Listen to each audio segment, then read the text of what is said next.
ఢిల్లీలో కురిసిన భారీ వర్షాలకు లోతట్టు ప్రాంతాలు జలమయమయ్యాయి. రోడ్ల మీద ప్రవహించిన వరద నీరు నదులను తలపించింది. ఈ క్రమంలోనే బస్సులోకి వరద నీరు భారీగా చేరిన దృశ్యాలు వైరల్ గా మారాయి.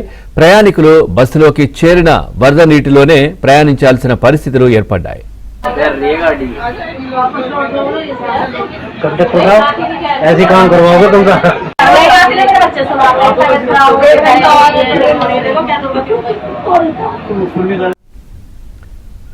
కదులుతున్న బస్సులోకి వర్షపు నీరు ప్రవహించడంతో ప్రయాణికులు తీవ్ర ఇబ్బందులు పడ్డారు. వరద నీటిలోనే కూర్చొని ప్రయాణం కొనసాగించారు. దీంతో టీడీఎస్ బస్సులో వాటర్ బోట్లో ప్రయాణిస్తున్న అనుభవాన్ని కలిగించిన ఢిల్లీ ప్రభుత్వానికి కృతజ్ఞతలు అంటూ నెటిజన్లు సెటరికల్ గా ట్వీట్లు పెడుతున్నారు.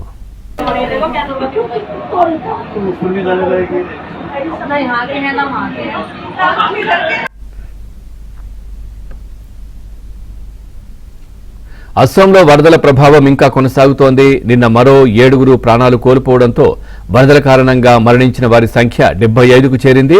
వరదల వల్ల అస్సాం వ్యవసాయ పశు సంపదకు తీవ్రంగా నష్టం వాటిల్లింది. దాదాపు 38,000 హెక్టార్ల పంట నీట మునిగి ఉంది.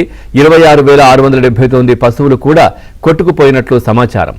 6 జిల్లాల్లోని 4.45 లక్షల మందికి పైగా ప్రజలపై వరదల ప్రభావం పడింది.